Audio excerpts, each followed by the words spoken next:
Demande au Seigneur l'harmonie dans nos familles. L'harmonie. L'harmonie. Nous ne voulons pas seulement chanter la gloire, mais nous voulons expérimenter la gloire. Nous ne voulons pas seulement chanter la gloire, mais nous voulons expérimenter la gloire.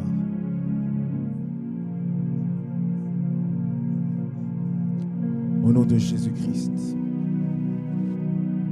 nous avons prié avec foi. Et nous disons tous Amen. Est-ce que quelqu'un peut dire Amen très fort? Non, est-ce que quelqu'un qui veut expérimenter la gloire de Dieu puisse acclamer très fort le Seigneur?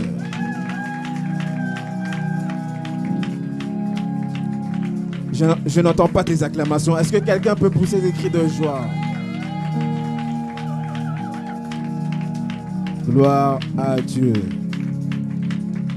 Salue 5 personnes ce matin et dis-leur bienvenue dans la présence de Dieu. Salue 5 personnes ce matin. Dis-leur je te salue au nom de mon Seigneur Jésus-Christ. Est-ce qu'on peut augmenter mon micro s'il vous plaît? Jason, je te salue. Est-ce qu'on peut m'augmenter? Voilà, très bien. Va voir un frère, ça fait 1 semaine que nous ne nous sommes pas vus. Ça fait 1 semaine que nous ne nous sommes pas vus. Demande-lui, est-ce qu'il a passé une bonne semaine? Est-ce que ça va à la maison? Est-ce que les fourchettes vont bien? Est-ce que les casseroles vont bien? Comment va ta machine à laver? Comment va ta cuisine? Comment va ton pantalon? Comment vont tes chaussures? Mais je ne comprends pas, il y a des gens qui ne se déplacent pas là. Toujours Sephora, toujours toi Sephora, toujours toi. Je ne te comprends pas Sephora, toujours toi. Va voir quelqu'un, va voir un frère. C'est ça l'église. C'est ça l'église. Williana, va voir quelqu'un, même si tu connais personne, va voir quelqu'un. Sandina, lève-toi, va embrasser un frère, va embrasser une sœur. Sandina, je te vois.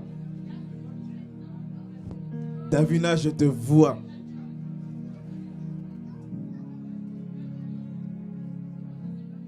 Mon frère Yannick, que Dieu te bénisse. Amen. Ma sœur Anne-Marie, que Dieu te bénisse.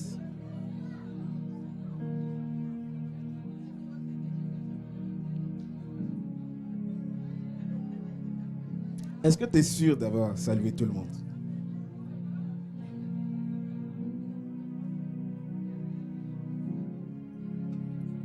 Davy, que Dieu te bénisse.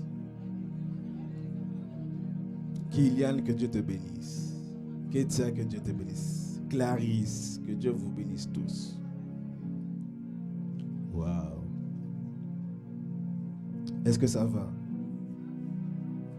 Est-ce que ça va? Par la foi, il faut répondre tout va bien. Est-ce que ça va? Non, j'entends pas. Est-ce que ça va? Est-ce que ça va à la maison? Non, mais je ne vois pas ta foi. Je ne vois pas la foi de quelqu'un. Comment ça va à la maison? Comment ça va à l'école? Comment ça va au travail? Comment va ta voiture? Elle réveille le quartier ou bien... Est-ce qu'on peut encore acclamer le Seigneur?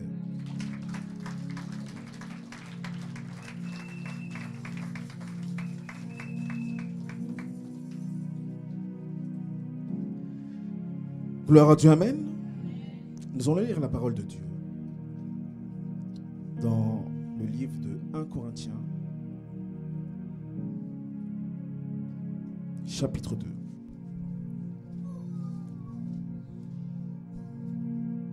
Corinthiens, chapitre 2.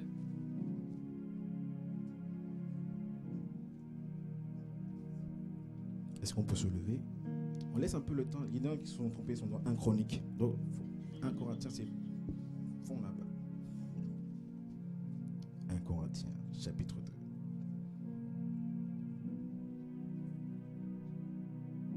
Je me bats avec moi-même. Mon message se trouve dans le chapitre 2, le verset 14, 15, ainsi que le verset 1 du 3e chapitre. On va lire que ces 3 versets.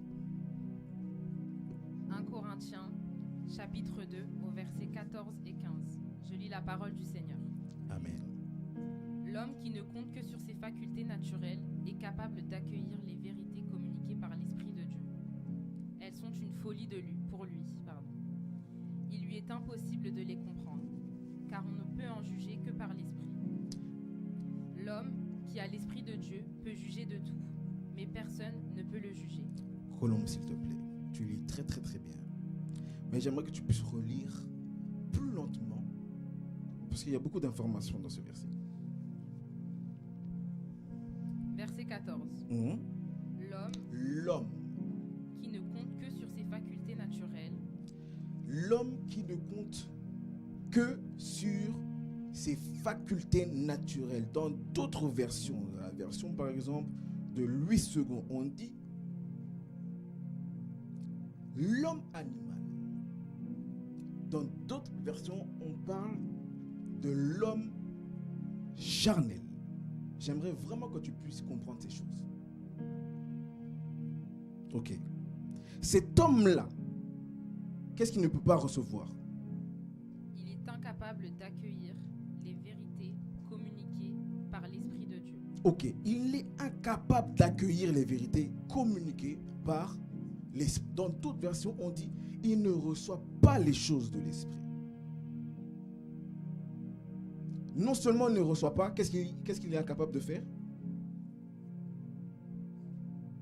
La suite, Colombe? Elles sont une folie pour lui. Pourquoi? Il est incapable d'accueillir les vérités communiquées. Non, il lui est impossible de les comprendre. Car on ne peut en juger que par l'Esprit. Une autre version dit parce que c'est spirituellement qu'on juge. J'aimerais que le verbe juge, que tu puisses le modifier par comprendre. Ok? Pour une meilleure compréhension. Il ne peut les connaître. Pourquoi? Parce que c'est spirituellement qu'on comprend. Verset 15. L'homme qui a l'Esprit de Dieu peut juger de tout, mais personne ne peut le juger. J'ai dit qu'on remplace le verbe juger par comprendre, donc ça veut dire que l'homme spirituel, au contraire, peut comprendre tout. Et il est lui-même compris par personne. Verset 1. 1 Corinthiens, chapitre 3, au verset 1. En réalité, frères, je n'ai pas pu vous parler comme à des gens qui ont l'Esprit de Dieu. Pourquoi? J'ai dû vous parler comme à des gens de ce monde, comme à des enfants dans la foi chrétienne. Reprends. En réalité, frère. Donc si on appelle frère, ça veut dire que c'est un enfant de Dieu. C'est quelqu'un de l'église. Là, il ne parle pas des païens. On ne parle pas des gens de dehors. On ne parle pas, non. On parle des personnes qui ont accepté le Seigneur Jésus-Christ dans leur vie. On est d'accord? Il dit frère. Frère. La suite. Je n'ai pas pu vous parler comme à des gens qui ont l'Esprit de Dieu. Une autre version dit ceci. Ce n'est pas comme à des hommes spirituels que j'ai pu vous parler, mais comme à des hommes charnels. Ah, il y a un problème là. Comment un enfant de Dieu peut être charnel? Comme à des enfants en Christ. Explication, comme à des enfants en Christ. Il y a beaucoup d'interrogations là-dedans. Parole du Seigneur, prends place.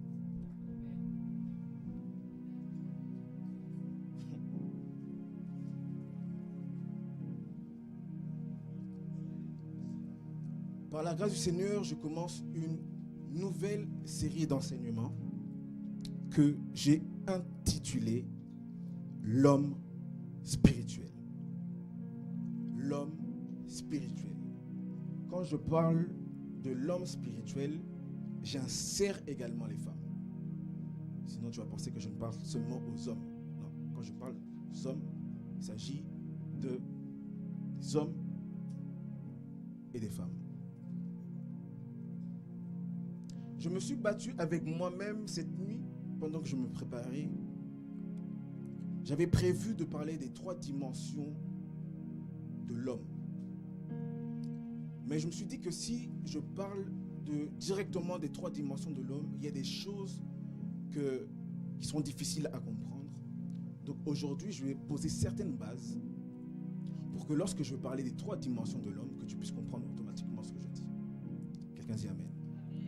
Comme je le dis depuis le début de cette année, je te prends par la main pour ta progression spirituelle. J'apporte vraiment des messages pastoraux pour que le 31 décembre 2023, que tu puisses remercier le Seigneur non seulement parce qu'il t'a gardé en vie, mais aussi parce que tu as grandi spirituellement. Voilà pourquoi ici, quand je prêche ici, vous savez, j'ai un autre style que quand je prêche dans d'autres églises. Ici, je suis un peu plus posé parce que je pense qu'une personne grandit spirituellement par des enseignements. Voilà pourquoi je suis très enseignant ici. Très, je prends une casquette d'enseignant. Pour toi. Quelqu'un dit Amen. Amen. L'homme spirituel. Vraiment, écoute-moi attentivement, parce que sinon tu ne vas pas me comprendre. C'est un grand risque que je prends parce que j'ai envie d'un peu hausser un peu le niveau. Hausser un peu le niveau des enseignements. Que tu puisses grandir. Donc s'il y a une chose que tu ne comprends pas, écris-moi très vite. Dis-moi, j'ai pas compris. Tu peux réexpliquer, ok? Faut pas dire Amen dans le vide comme ça. Faut dire Amen parce qu'on a compris. Quelqu'un peut dire Amen. Nous sommes dans le livre de 1 Corinthiens. Vous devez savoir que dans le Nouveau Testament, eh bien, la plupart des églises, le 3/4 des églises de l'Ancien Testament, du Nouveau Testament, pardon, sont le fruit de l'apostolat, du ministère apostolique de l'apôtre Paul. L'apôtre Paul, en tant qu'apôtre, il a la mission, il a reçu la charge d'implanter, de bâtir des églises. C'est ça son rôle. Ce n'est pas que ça, mais l'un des rôles les plus importants d'un apôtre, à l'instar de, n'est-ce pas, l'apôtre Paul, c'est d'implanter des églises. Il implante des églises dans quel but? Dans l'objectif que les chrétiens gagnés, les enfants de Dieu gagnés, les âmes gagnées, puissent, n'est-ce pas, avoir la connaissance de la culture du royaume, des principes du royaume, de la façon dont les choses doivent se faire, dont la façon dont les gens, les hommes, les âmes doivent se conduire. L'apôtre, en tant qu'apôtre, il vient, n'est-ce pas, mettre en place des structures. Il vient mettre en place des programmes dans l'objectif que les âmes gagnées puissent grandir, n'est-ce pas, spirituellement. Et c'est exactement ce que l'apôtre Paul fait dans l'église de Corinthe. Si tu lis Actes chapitre 18, et tu verras que l'apôtre Paul a implanté cette église et il est resté 1 an et demi à Corinthe. Pourquoi? Pour implanter cette église, non seulement implanter cette église, mais enseigner. Enseigner sur la doctrine. Enseigner sur les dons spirituels. Enseigner sur la culture du royaume. Enseigner sur les valeurs du royaume. Enseigner sur Dieu, sur Christ. Et ensuite il part. Et vous devez savoir que dans toutes les églises du Nouveau Testament, l'église la plus problématique, c'est l'église justement de Corinthe. C'est une église où il y a un niveau de désordre que tu ne peux pas imaginer. C'est une église où vraiment il y a le désordre, il y a des divisions, il y a des disputes, il y a des rivalités, il y a des moqueries, il y a des méchants dans cette église de Corinthe. Pourquoi? Parce que lorsque l'apôtre Paul est parti, comme je dis, dans son devoir apostolique, il est parti ailleurs pour faire autre chose. Des personnes se sont insérées dans l'église de Corinthe pour détourner les âmes qui étaient justement dans cette église. Ils viennent pour détourner, n'est-ce pas, les âmes gagnées, leur enseigner des mauvaises doctrines, leur enseigner des choses qui sont complètement fausses, leur enseigner des choses qui n'ont pas besoin, des choses vraiment fausses. Et lorsqu'ils sont passés, ces faux apôtres, ils ont complètement renversé l'église. Mais je bénis le Seigneur parce que dans cette église, il y avait une sœur appelée Chloé. Cette sœur, voyant le désordre dans l'église, a écrit, à cette époque il n'y avait pas de téléphone, c'était des lettres. Elle a écrit à l'apôtre Paul pour lui dire le désordre qu'il y avait dans l'église de Corinthe. Et suite à cette lettre, c'est là que l'apôtre Paul vient écrire, n'est-ce pas, le premier livre de Corinthiens. J'aimerais par là dire une vérité à quelqu'un.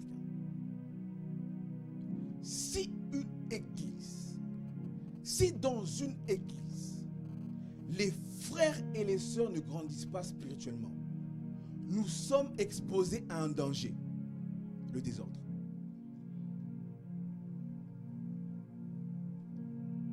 Est-ce que je parle à quelqu'un? Si dans une église, on se concentre seulement à grandir numériquement, mais qu'on ne se concentre pas à la croissance spirituelle, nous sommes exposés à un danger, le désordre. Quand il y a du désordre, une église ne peut pas progresser. Quand il y a du désordre, une église ne peut pas avancer. Quand il y a du désordre, une église ne peut pas accomplir sur la terre le but de son existence. Quand il y a du désordre, une église est exposée à sa destruction.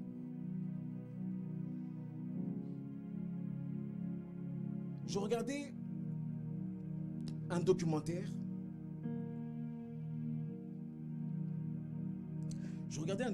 Sur YouTube. Parce que je regardais un peu tout ce qui est brebis. Je voulais un peu comprendre les animaux, etc. Donc je regardais un documentaire sur les brebis. Et il y a un journaliste qui parlait. Il disait que les brebis que le loup attaque facilement, ce sont les brebis bébés. Quelqu'un m'entend? Ceux qui n'ont pas encore atteint la maturité, ceux qui ne sont pas encore grandes, c'est une brebis. Ceux qui ne sont pas encore adultes, eh bien quand un loup voit un groupe, parce que les brebis traînent, ils sont toujours ensemble, ils sont en groupe. Quand un loup voit un groupe de brebis, lui il vise les bébés brebis, les enfants brebis. Pourquoi? Parce que c'est eux que lui peut attaquer facilement. Alors, parce que le loup, quand il attaque un groupe de brebis, lui aussi il a peur. Vous savez que le loup aussi a peur? Oui, il a peur. C'est le monsieur qui a dit ça dans la vidéo. J'ai vu, il a dit ça. Le loup aussi a peur. Donc quand il voit un groupe, son but c'est de déstabiliser le groupe afin que les bébés soient sans repère. Quand il voit qu'ils sont sans repère, il attaque, bam, il peut manger la brebis. Qu'est-ce qu'il fait? Il avance, il fait des feintes. Il fait comme s'il allait vous attaquer et après il recule. Ah, vous allez à gauche, vous droite, gauche. Et après, quand il voit que vous êtes dispersés, il attaque les bébés brebis. C'est exactement la sagesse du diable, la ruse du diable. Quand il vient dans une église, quand il vient dans une assemblée, il vise ceux qui sont des bébés. Il crée des problèmes à gauche. Vous vous concentrez à gauche. Il crée des problèmes problème à droite, vous concentrez à droite. Il prie gauche, droite, vous vous dispersez. Dès qu'il voit une jeune brebis, il n'attaque pas. Il a réussi. Voilà pourquoi tu vois des chrétiens à la maison. Voilà pourquoi tu vois des églises qui n'existent plus. L'église de Corinthiens. Si tu vas à Corinthe, tu dis, aujourd'hui je vais prier dans l'église de Corinthe. On va vous dire que cette église était là, mais l'église n'existe plus. Ils prient ici, ça c'est le mur, c'était le mur ici. Leur pasteur s'asseyait ici. On va te visiter, toi aussi tu vas prendre des photos. J'ai visité l'église de Corinthe, mais il n'y a plus personne. Pourquoi? Parce que le diable est venu. Il a divisé les brebis. Et aujourd'hui, c'est devenu un monument où les gens vont visiter, payent des billets d'avion pour voir des murs. Si nous ne grandissons pas ici, on va parler de nous au passé. En fait, il y avait une église, mais ils ne sont plus là. Est-ce que je parle à quelqu'un? Amen. L'objectif pour chacun d'entre nous, dès l'instant où tu es un enfant, c'est d'atteindre le plus rapidement une maturité spirituelle. Afin qu'aucun vent, aucune tempête ne puisse déstabiliser ta foi. Parce que quand le diable attaque une personne, il n'attaque pas la personne. Ce n'est pas la personne qui l'attaque, c'est sa foi. Quand le diable attaque une famille, il n'attaque pas la famille. Il attaque la foi qui est dans cette famille. Quand le diable visite un couple, ce n'est pas ton mari, il ne va rien faire avec ton mari. Le diable ne va pas se marier avec ta femme. Ce que le diable vit, c'est la foi dans ce couple. Mais pour arriver à un niveau, à un stade où tu es imperturbable, où tu es, aucun vent ne peut, donc peu importe la force du vent, peu importe la force qui vient frapper la famille, peu importe la force du diable qui vient, le vent qui vient taper l'église, ta foi reste intacte. Pourquoi? Parce que tu es grand spirituel. Le souci de mon cœur, le vœu de mon cœur, c'est que chacun d'entre nous ici, peu importe ce qui peut arriver dans la vie, parce que je ne veux pas faire je veux pas te mentir, te dire que tout sera rose, tout va aller bien. Toi vraiment, tu iras de gloire en gloire. Toi, c'est la bénédiction sur bénédiction. Toi, tu marcheras sur des pétales de roses. Les gens vont te jeter des roses et toi, tu vas marcher. Les gens vont t'ouvrir des voitures et toi, tu vas entrer. Toi, tu as encore... Si je te dis ça, je te mens. Je vais te dire une vérité qui va te choquer. Parce que tu as accepté Jésus dans ta vie, tu auras des problèmes. Est-ce que tu m'entends? Parce que tu as accepté Jésus dans ta vie, donc tu as déclenché une guerre. Voilà pourquoi tu vas dire, mais avant quand je n'étais pas en Christ, je n'avais pas ce genre de choses. Dès l'instant que j'ai accepté le Seigneur, je commence à avoir des problèmes. Oui, parce que tu as déclenché une guerre. Tu as déclenché une guerre que tu ne peux pas imaginer dans le monde des ténèbres. Et cette guerre, le diable, les démons vont s'acharner contre toi. Pourquoi? Pour que tu puisses renier la foi. Voilà pourquoi la Bible dit, lorsque le Fils de l'homme reviendra, trouvera-t-il la foi?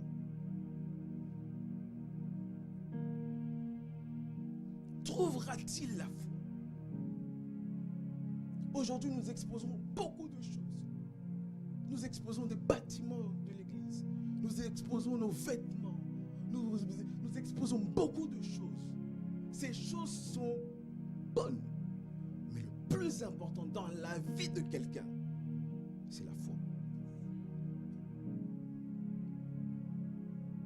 Ce matin, j'aimerais interpeller ta conscience. Te dire que tu es exposé à un danger.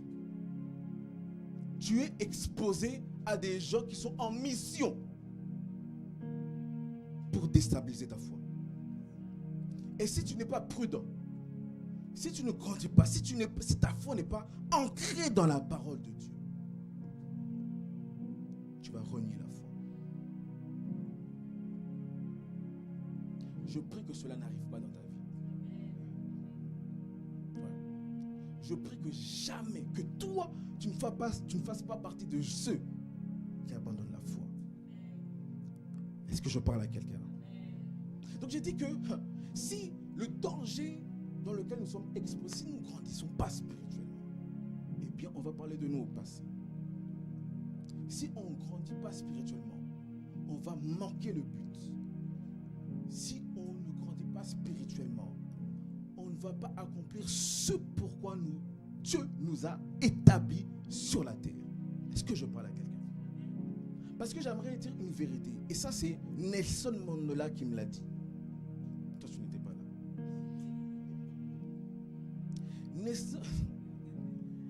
Toi, je n'étais pas vu ce jour-là. Nelson Mandela a dit une vérité. Quand j'ai entendu cette vérité, j'ai pris cette phrase et j'ai fait de cette phrase l'une de mes phrases de ma vie. Il a dit ceci: le monde n'est pas détruit à cause de ceux qui font le mal, mais le monde est détruit à cause de ceux qui savent faire le bien et qui ne le font pas. Je répète parce qu'on dirait que c'est passé au-dessus. Je répète. J'ai dit ça. Reviens à la phrase. Le monde est détruit non à cause de ceux qui font le mal, non à cause de ceux qui pratiquent le mal, mais à cause de ceux qui savent faire le bien et ne disent rien. Donc, toi qui connais la vérité, toi qui connais les choses de Dieu, si tu ne parles pas, si tu ne dis rien, tu contribues au mal. C'est ce que ça veut dire. Voilà pourquoi la Bible dit que, je reviens, parce que ce que Nelson Mandela dit, c'est dans la Bible. La Bible dit ceci, que ceux qui font le bien continuent à le faire. Mais ceux qui font le mal continuent aussi à faire le mal. Est-ce que je parle à quelqu'un? Donc voilà pourquoi tu dois grandir vite. Dis à ton voisin, grandis vite, grandis vite. Et quand je parle de maturité spirituelle, je ne parle pas de ton âge. Je ne parle pas de ton âge. Moi, je crois que Dieu peut utiliser quelqu'un de 16 ans puissamment. Il prêche l'évangile, il fait des miracles, non à cause, n'est-ce pas, non à cause de son âge, mais à cause du grand Dieu qui est à l'intérieur de lui. Ou à telle enseigne, les gens, quand ils t'écoutent, ils disent, mais d'où vient cette sagesse? Où est-ce qu'il a appris ça? Qui lui a dit? Le Dieu qui est en lui.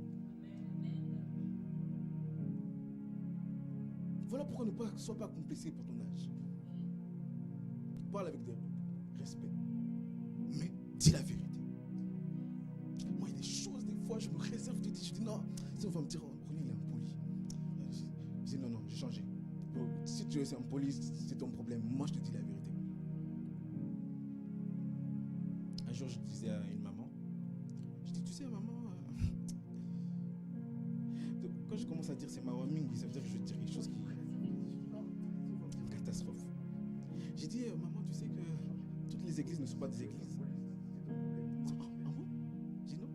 Il y a des églises et il y a des boutiques. Des églisettes. Je dis, mais c'est très dangereux, Aurélie, ce que tu dis. Je dis, oui. Je te dis la vérité.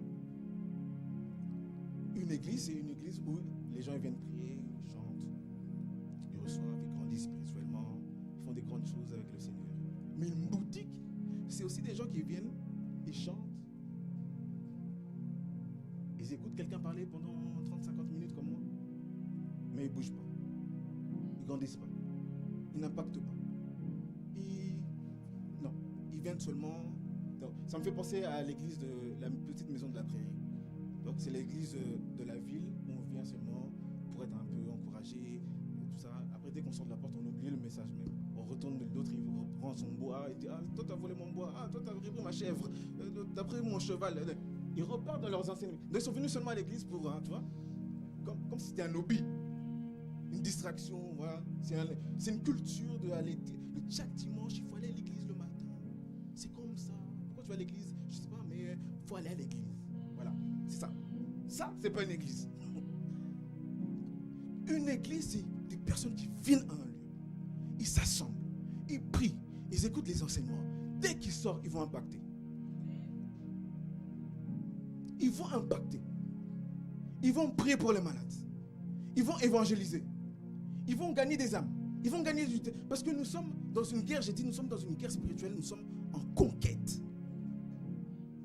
Vous savez, une conquête est différente de prendre. Là, je prends, moi-même, j'ai pris la boîte. Ça ne demande pas d'effort, il n'y a pas d'obstacle. Mais une conquête, tu vas te battre. Parce que le terrain est occupé par une autre personne qui ne doit pas occuper le terrain. Tu vas conquérir, tu vas te battre. Et comment on se bat? Dans la prière, dans l'évangélisation. Priez pour les âmes, priez pour les gens malades, priez pour les démoniaques, priez pour tout ça. Si on n'arrive pas à ce niveau-là, nous sommes une boutique. Nous pouvons mettre des beaux micros, pour mettre la batterie de Jason, pour mettre des lumières, on peut mettre des caméras, tout ce que vous voulez. Si dehors, on ne fait rien, on ne sert à rien. On gaspille, donc on aurait pu dormir. En plus, il fait froid. Il y a la pluie, il y a le vent. Tu es fatigué. Tu as vu toute la semaine que tu as passée? Ça se trouve, tu ne t'es même pas reposé. Tu es fatigué comme tu es là. On était à la lumière. 2 minutes. Je vais vous prendre des positions comme ça, diagonales. Une position tangente. Tu es fatigué. Mais tu as payé le prix. Tu es venu. Tu t'es habillé, tu es venu jusqu'ici. Tu as pris les transports. Tu as marché. La gare, c'est loin. Ça se trouve, tu habites très loin. Pour venir. Mais quand tu viens ici, il faut qu'on puisse voir les résultats de pourquoi tu es venu ici. Et pour qu'on puisse voir ton impact dehors, grandis. Grandis. Comment on dit grandis en créole? Sinon, moi, vous me connaissez, moi j'invente mon propre créole. C'est très bien. Comment on dit grandir en créole? Grandi? Comment on dit grandi en créole haïtien, Naïma? Grandi. Chez les Congolais, on dit cola. Cola. Dites vous en cola. Cola, grandi. Donc, il faut grandir. Amen. Maintenant, je repars dans le...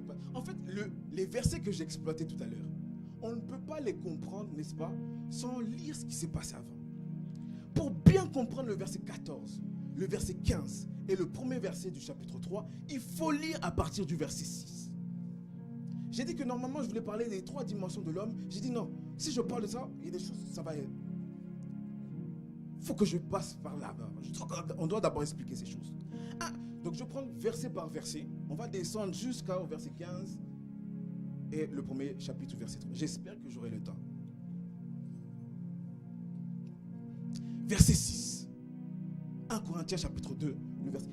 Est-ce que ça passe? Vous me comprenez? Ça va? Ok. 1 Corinthiens chapitre 2.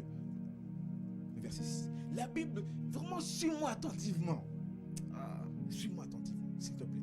S'il te plaît. Et note ce que je dis. La Bible dit ceci. 1 Corinthiens chapitre 2, le verset 6. Je suis dans la version parole vivante. Français courant, pardon. C'est l'apôtre Paul qui parle. Il dit ceci. J'enseigne pourtant une sagesse aux chrétiens, spirituellement adultes. Je répète. J'enseigne pourtant une sagesse. L'apôtre Paul enseigne une sagesse aux chrétiens. Pas n'importe quel chrétien. Aux chrétiens spirituellement adultes. Point. La suite dit ceci. Mais ce n'est pas la sagesse du monde. Donc on comprend qu'il y a une sagesse que l'apôtre Paul enseigne et il y a une sagesse du monde. Et la sagesse que enseigne l'apôtre Paul, ce n'est pas la sagesse du monde. Suis-moi attentivement. Mais ce n'est pas la sagesse de ce monde, ni de celle des puissances. Wow. Donc il y a la sagesse du monde et la sagesse des puissances qui règnent, qui règnent sur ce monde et qui sont destinés à la destruction. C'est trop fort. Ici, la sagesse dont l'apôtre Paul parle, il s'agit de Jésus-Christ. Jésus-Christ est la sagesse de Dieu.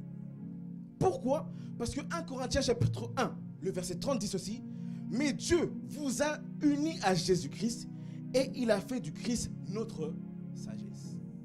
Donc, ce que l'apôtre Paul enseigne, c'est Christ.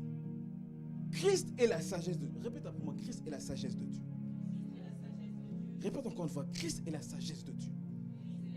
Ok. Maintenant, Christ étant sagesse, il y a encore d'autres sagesses. La sagesse du monde et la sagesse des puissances. Qui font quoi? Qui dirigent ce monde. Est-ce que vous savez que le président de la République, c'est pas lui qui dirige la France? Je vais te choquer. Est-ce que tu sais que Emmanuel Macron, c'est pas lui qui dirige la France? Est-ce que tu sais que Macron prend des décisions contre sa propre volonté? Est-ce que tu sais que Macron, le président, c'est des gens qui le placent? Au mois de septembre, je veux vous parler d'un... septembre. Si Dieu nous fait grâce, je veux vous parler du mystère de la statue de Nebuchadnezzar. Tu comprendras beaucoup de choses. Je sais ce que je viens de dire, ça s'est passé aussi. Tu comprendras au mois de septembre.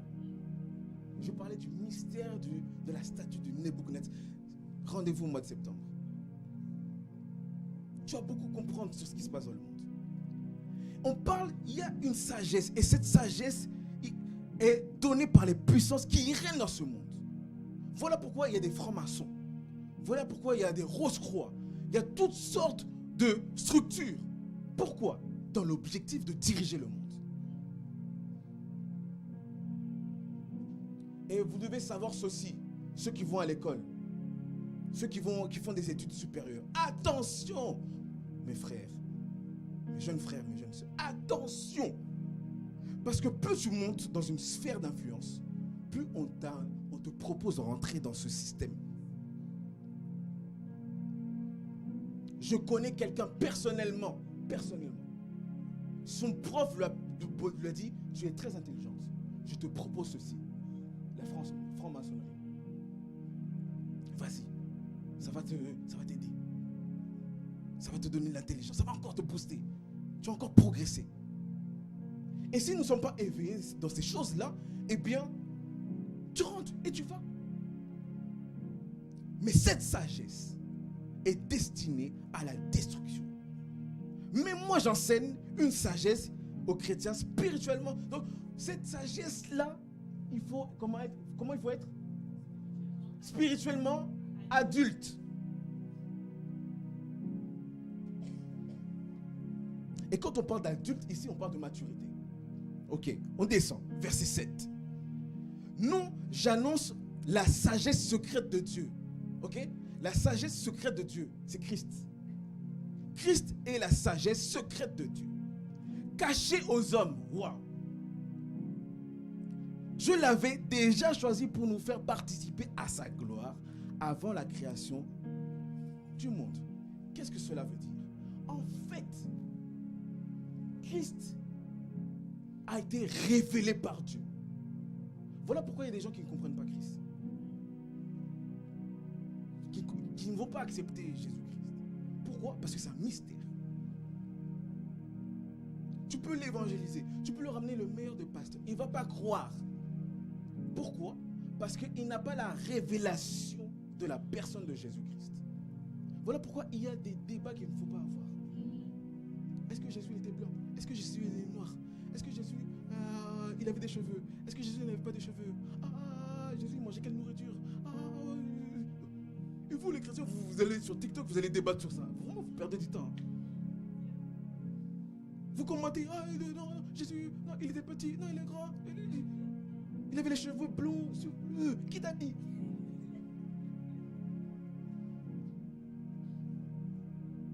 Et tu vois là-bas sur Internet, tu vois comment tu perds ton temps. Tu ne peux pas discuter de ces choses avec certaines personnes. Pourquoi? Parce qu'ils ne sont pas la révélation de la personne de Christ. La parole de Dieu n'est pas faite pour être débattue. Elle est faite pour être partagée. Il y a une différence entre un partage et un débat. Un débat, ce sont deux personnes qui s'affrontent. Mais un partage, c'est quelqu'un qui cherche à grandir. Le temps. On y va. Verset 8. Ça, je ne commande pas trop. Aucune des puissances de ce monde n'a cette sagesse. Aucune. Quand on parle des puissances, on parle de la science, de tout ce qui est franc-maçonnerie, tout ce que tu connais là. Aucune de ces puissances de ce monde n'a connu cette sagesse. Cette sagesse, c'est-à-dire Christ. Si elle l'avait connu, elle ne l'aurait pas crucifié, le Seigneur de gloire. Donc ça veut dire que ces puissances existaient déjà depuis là. Verset 9. Mais, comme déclare l'Écriture, ce que nul homme n'a jamais vu ni entendu, ce à quoi nul homme n'a jamais pensé, Dieu l'a préparé pour ceux qui l'aiment. J'aimerais dire à quelqu'un, Dieu a préparé Jésus pour toi. Amen. Dieu avait préparé. Et quand on parle de préparation, c'est avant que le monde soit monde.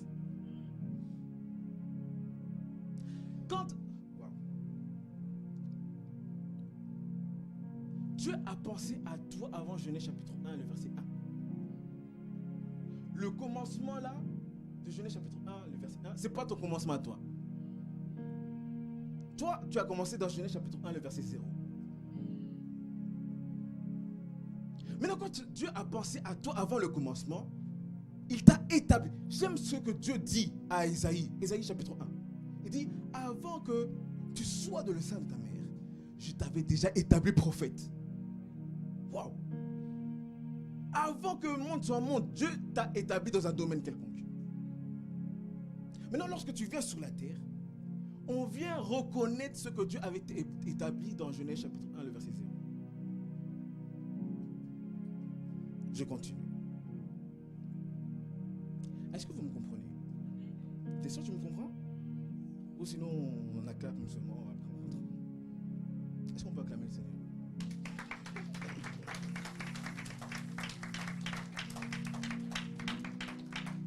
Verset 11. Verset par verset. Je établis pour que vous puissiez comprendre mon message de la fois prochaine. Verset 12. Nous n'avons pas reçu, nous, l'esprit de ce monde. Mais nous avons reçu l'esprit qui vient de Dieu. Afin que nous connaissions les dons de Dieu. Waouh! Je lis le verset 13, après j'explique. Et nous en parlons, non pas avec un langage qu'enseigne la sagesse humaine, mais avec celui qu'enseigne l'Esprit de Dieu. C'est ainsi que nous expliquons des vérités spirituelles à ceux qui ont en eux cet esprit. J'explique. Ok. J'ai dit que Dieu a planifié des choses avant que tu existes. Dieu a planifié des choses avant que ton père connaisse ta mère. J'exagère encore. Dieu a planifié des choses avant que ton grand-père connaisse ta grand-mère. Et ainsi de suite. Dieu a planifié des choses. Maintenant, ces choses que Dieu a planifiées, seul l'Esprit de Dieu le connaît.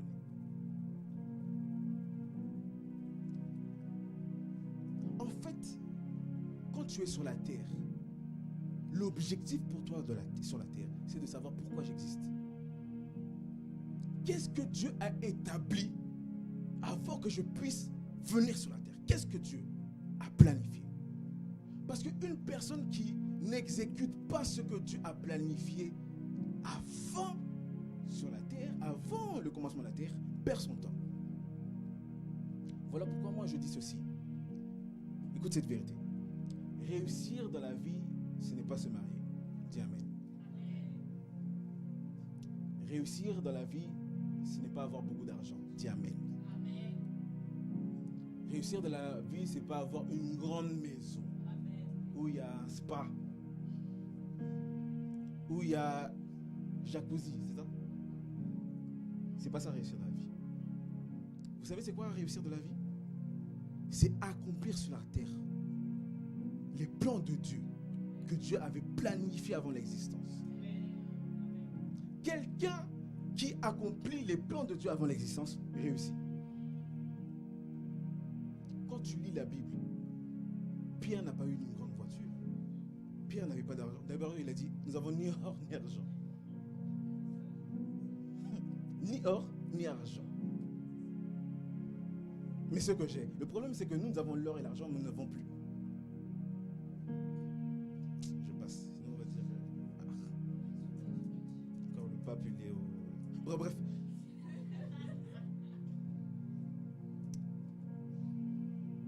Pardon.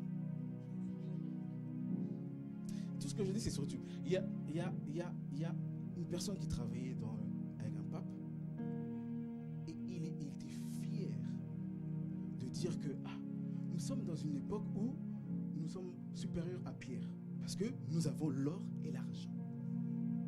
Et son autre collègue va lui dire, le problème c'est que nous avons l'or et l'argent, mais nous avons plus ce que Pierre avait.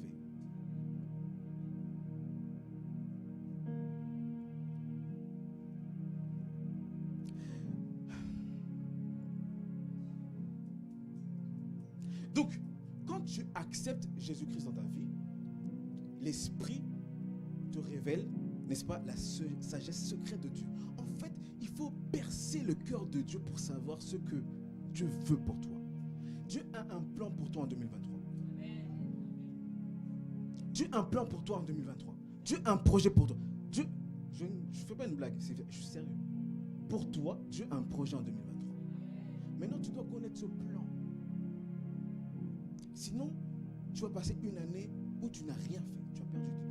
Voilà pourquoi tu vas dire qu'il y a des gens qui disent j'ai l'impression que je tourne en rond. Je ne fais rien. Je commence un projet, mais ça ne marche pas. Je commence, ça ne marche pas. Je commence, ça ne marche pas. Je tourne en rond, effectivement. Parce qu'une personne qui n'a pas les détails exacts, n'est-ce pas, de la raison de son existence, il va chercher par soi-même. Mais non, ça, on le reçoit par l'esprit. Et regardez ce que l'apôtre Paul dit au verset 13. Il dit que j'enseigne avec un langage qu'enseigne l'Esprit de Dieu.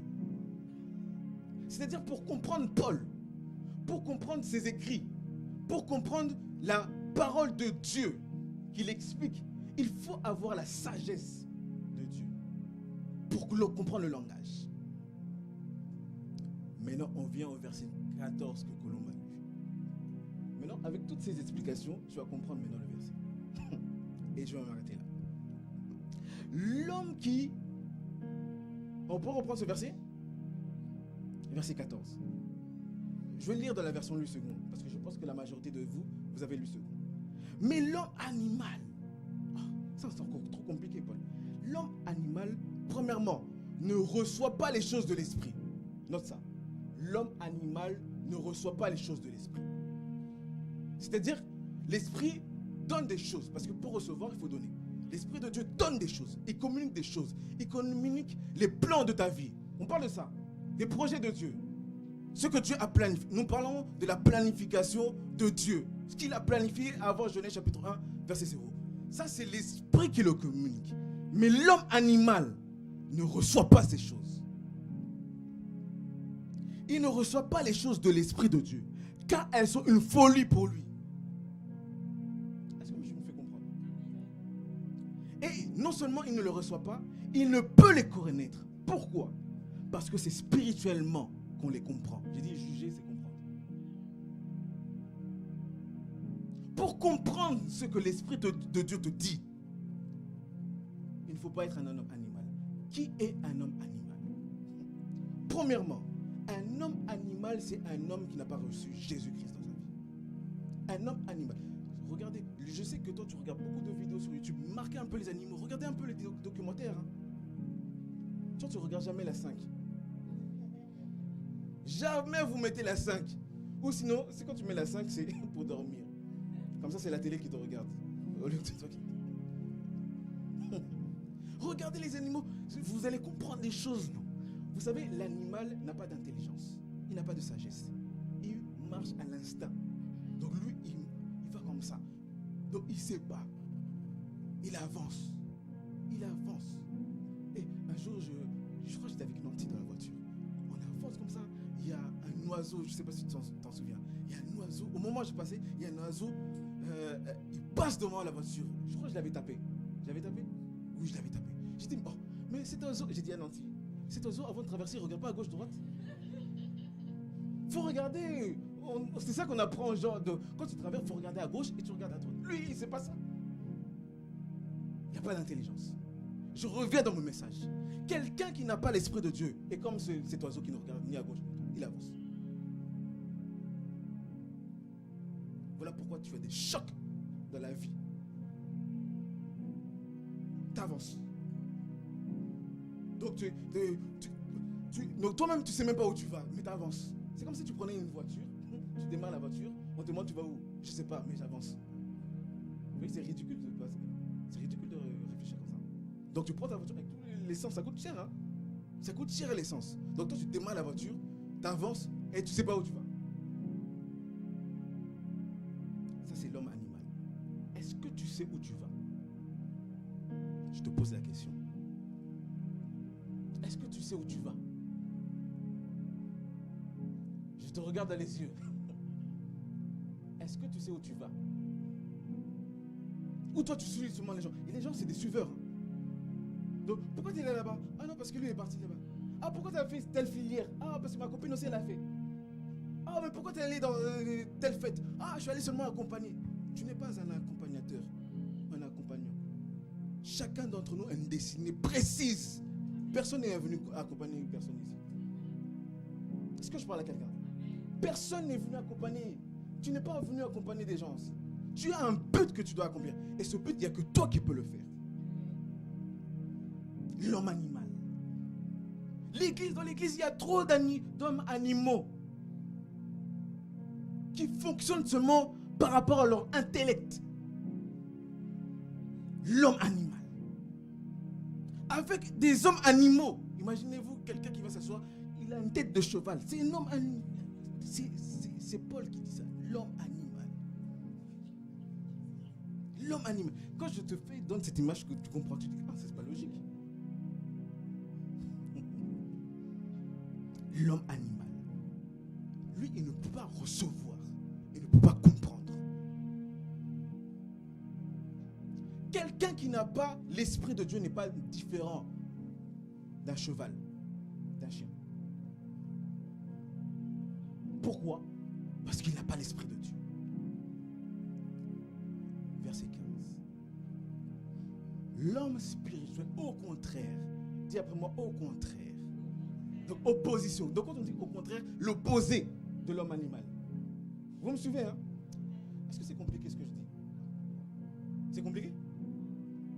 Qui n'a pas compris? Lève la main. Je sais que tu as honte, mais viens me voir après. L'homme, au contraire, l'homme spirituel, au contraire, comprend tout. Et quand on dit comprendre tout, c'est comprendre spirituellement. L'homme spirituel peut comprendre les choses qu'un homme normal ne peut pas voir. L'homme spirituel peut voir des choses qu'un homme normal ne peut pas voir. L'homme spirituel peut sentir des choses qu'un homme normal ne peut pas voir. L'homme spirituel peut voir prophétiquement l'année 2023. L'homme spirituel peut voir sa vie dans les 10 prochaines années. L'homme spirituel. L'homme spirituel peut savoir ce qui va arriver, un événement qui peut arriver dans la famille. L'homme spirituel, on ne parle pas seulement des prophètes. Voilà pourquoi j'aime les prophètes. J'ai des amis prophètes. Mais je dis ceci. Ne cours pas après les prophètes. Ne cherche pas les prophètes gauche-droite. Un prophète qui vient de Tanzanie, tu vas là-bas. Un prophète qui vient de Ouagadougou, tu vas là-bas. Un prophète qui va de Indonésie, tu vas le suivre là-bas. La Bible dit ceci. J'aimerais que tu puisses souligner ce verbe, ce verset. L'homme spirituel peut tout comprendre. S'il y a des choses que tu veux comprendre par rapport à ta vie, deviens spirituel. Si tu veux comprendre des choses par rapport à ta famille, deviens spirituel. Si tu veux comprendre un événement qui s'est passé dans ta famille, dans ton entourage, peu importe, deviens spirituel. C'est trop important. C'est trop important d'être spirituel. Sinon, tu ne vas rien comprendre, tu vas seulement subir. Toi, tu subis seulement. Tu ne sais pas d'où ça vient. Tu ne sais pas d'où ça vient. Tu subis. Et celui qui est spirituel comprend les choses.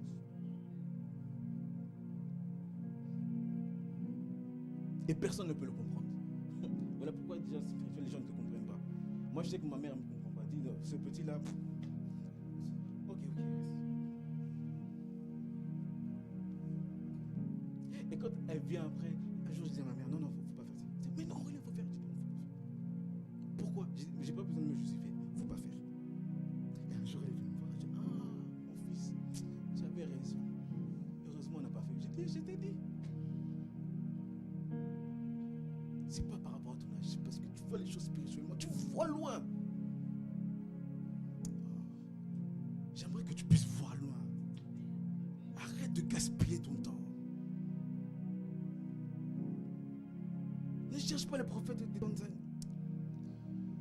Verset 1, chapitre 3. Je m'arrête là. Je vais continuer après parce que je sens que tu es fatigué. Qui est fatigué? Je m'arrête là. C'était pour que tu puisses comprendre ces trucs. Vous voyez, c'est un peu plus clair maintenant. Verset 1 maintenant. Pour moi, frère, ce n'est pas... L'apôtre Paul parle à des chrétiens. L'apôtre Paul parle à des chrétiens, l'église de Corinthe. L'église de désordre là. Souviens-toi de ça. Il dit ceci. Pour moi, frère, l'apôtre Paul est vraiment très sage. Parce qu'au départ, il les encourage. Il dit, je suis fier de vous. Je suis fier de l'amour. Je suis fier de ce que le Seigneur fait au travers de vous. En fait, j'ai compris que dans la vie, en fait, faut d'abord donner le fromage à la personne. Tu dis, tu es trop beau aujourd'hui. Tu es belle. Mais après, tu l'attaques. C'est ce que l'apôtre Paul fait. Au départ, il est loup. Je salue la grâce de Dieu qui est au milieu de vous. Après, verset 3, regardez. Verset 1. Pour moi, frère, ce n'est pas comme des hommes spirituels que je vis. Donc ça veut dire que c'était des hommes charnels, animaux, les chrétiens de Corinthe. Ce n'est pas comme à des hommes spirituels que j'ai pu vous parler, mais comme des hommes charnels, comme à des enfants en Christ. Qu'est-ce que cela veut dire? Je relis, parce qu'on dirait que c'était passé aussi. Je relis. Pour moi, frère, ce n'est pas comme à des hommes spirituels que j'ai pu vous parler, mais comme à des hommes charnels, virgule. La virgule introduit une explication ou ajoute un élément. Comme à des enfants en Christ. Qu'est-ce que cela veut dire? Ça veut dire qu'il n'y a pas de différence entre un enfant en Christ et un homme charnel. C'est compliqué ça encore. On a accepté le Seigneur Jésus-Christ et on est comme les hommes charnels. Moi je suis passé devant, je te reçois Seigneur comme le Seigneur de ma vie, sois le maître de ma vie, sois le sauveur de ma vie. Et on me dit aujourd'hui, Aurélien me dit aujourd'hui que moi je suis un homme charnel. Oui. Un homme charnel, c'est celui qui réfléchit par rapport à lui-même. Un enfant spirituel, c'est un bébé. C'est un bébé. Si tu restes enfant, tu es un bébé. Tu es comme un homme charnel. Tu es conduit par toi-même. Si vous mettez un bébé ici, on dit reste ici, occupe-toi de toi. On met le frigo ici, on met la nourriture ici, on met la télé ici. On t'a tout laissé. Occupe-toi de toi. Est-ce qu'il va réussir? C'est un enfant. Voilà pourquoi il y en a qui sont enfants de Dieu, mais ils échouent. C'est des enfants. Voilà pourquoi il y a des enfants de Dieu. Ils pleurent tout le temps. Tu pleures tout le temps. Un jour, j'étais avec une maman, je m'arrêtais pas là parce que sinon. J'étais avec une maman, elle était avec son enfant. Son enfant s'est mis à pleurer. Je dis, ton enfant il pleure. Je dis, elle me dit, non, il a faim. D'accord, elle donne de la nourriture. Une heure plus tard, l'enfant se met encore à pleurer. Je dis, ton enfant il est gourmand. Et encore faim, elle a dit, non, maintenant, il veut dormir. Non, mais non, encore une heure plus tard, on entend encore l'enfant pleurer. Donc, là, il veut quoi? Donc, il dormait déjà, il a déjà mangé. Non, il vient de se réveiller, donc pour manifester sa présence, il pleure. Oui, il pleure tout le temps. Or qu'il est dans une maison, il y a le frigo, il y a le lit, il y a tout ce qu'il faut. Va toi-même. Va dans le frigo. Prends le jus. Va tout seul. Pourquoi va. Pourquoi tu pleures? Il ne peut pas y aller parce que c'est un enfant. Il y a des chrétiens comme ça. Ils pleurent tout le temps. Ils se plaignent tout le temps. Moi, ça ne va pas dans ma vie. Il m'a fait du mal. Tu pleures. Il m'a insulté. Tu pleures. Un jour, j'ai quelqu'un qui m'a dit, c'est pas ici, hein, c'est pas ici. C'est pas ici. Quelqu'un dit, moi, je veux plus aller à l'église. Parce que je suis arrivé. La soeur du protocole, elle m'a mal regardé. Du coup, moi, je vais plus. J'ai rigolé. J'ai rigolé. J'ai dit, donc c'est pour ça que tu vas plus à l'église. Parce que la soeur t'a mal regardé. Oh non, il y a un autre frère. Ça c'est. Je dis pas c'est où. Frère il dit, c'est un frère, il a dit, je viens plus à l'église. Parce qu'Aurélien m'a pas dit bonjour. Et je vais plus. Jusqu'à ce qu'Aurélien m'appelle, je viendrai pas à l'église. J'ai dit, je ne vais jamais l'appeler.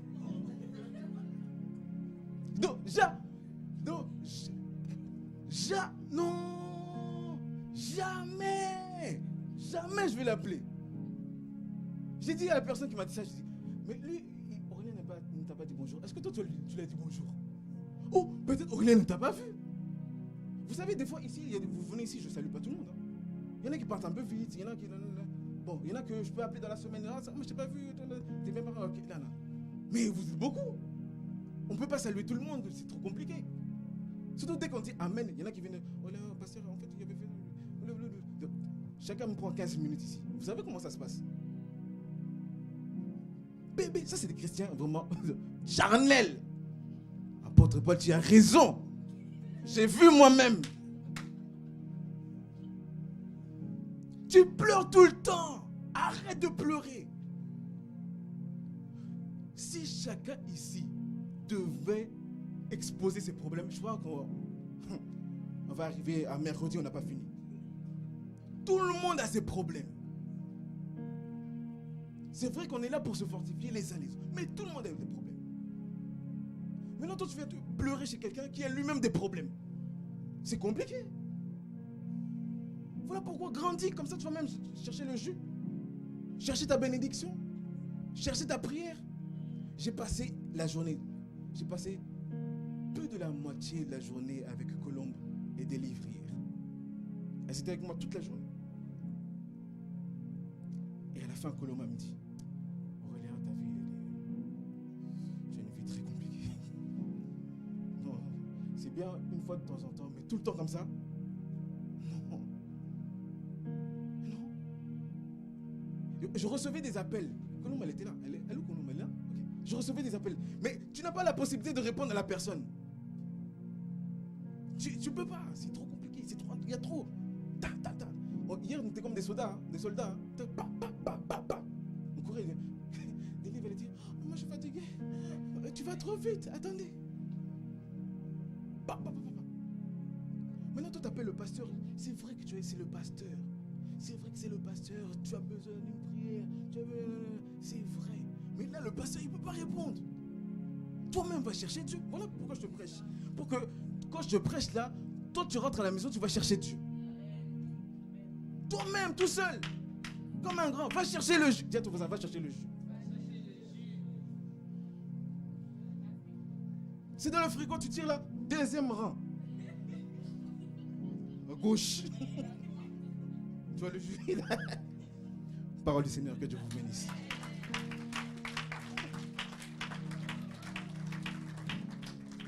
Dis à ton voisin, va chercher le jus cette semaine. Va chercher ton jus. Va chercher ta bénédiction. Va chercher ta grâce. Va chercher ce que le Seigneur, ce que tu veux pour le Seigneur. Dis à ton voisin, va chercher toi-même. Va chercher Dieu. Cherche Dieu.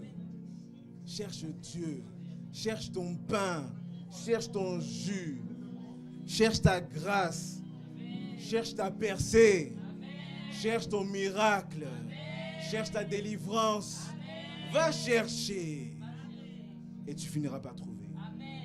Est-ce que nous pouvons nous lever et acclamer fortement le Seigneur? Si tu as été béni par cette parole, acclame fortement le Seigneur. Gloire à Dieu. J'aimerais pendant 30 secondes qu'on puisse lever nos voix et remercier le Seigneur. Dis-lui merci, dis merci au Seigneur pour cette parole. Si c'était pour toi, dis merci à Dieu pour cette parole. Merci pour cette parole qui vient te fortifier, t'édifier, te consoler, te redresser. Dis-lui merci. Dis à Dieu, oui, moi-même j'irai chercher. Moi-même j'irai te chercher. Pasteur ou pas pasteur, j'irai te chercher. Frère ou pas frère, j'irai te chercher. Sœur ou pas sœur, j'irai te chercher. Qu'on m'appelle pas, j'irai te chercher. Qu'on m'écrit pas, j'irai moi-même te chercher. Je veux grandir.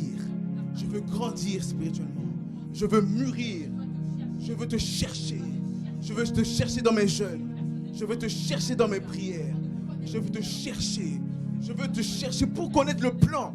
Pour connaître ta pensée, Seigneur, pour ma destinée. Pour connaître, Seigneur, ce que tu as prévu pour moi en 2023. Je vais te chercher, Seigneur. Je vais te chercher. Seigneur, la nuit, je vais te chercher. Le jour, je vais te chercher. Chaque jour, je vais te chercher. Je vais me retirer, Père de gloire, pour te chercher. Je veux te chercher, Seigneur. Je veux chercher ma réussite. Je veux chercher mon succès. Je veux chercher ma gloire. Je veux chercher ma percée. Je veux chercher ma réussite. Je veux chercher ma délivrance. Je vais chercher, Père de gloire. Et je crois que je finirai par te trouver. Parce que c'est ta parole. Ta parole est vraie. Ta parole est la vérité. Ta parole est vraie. Ta parole est la vérité.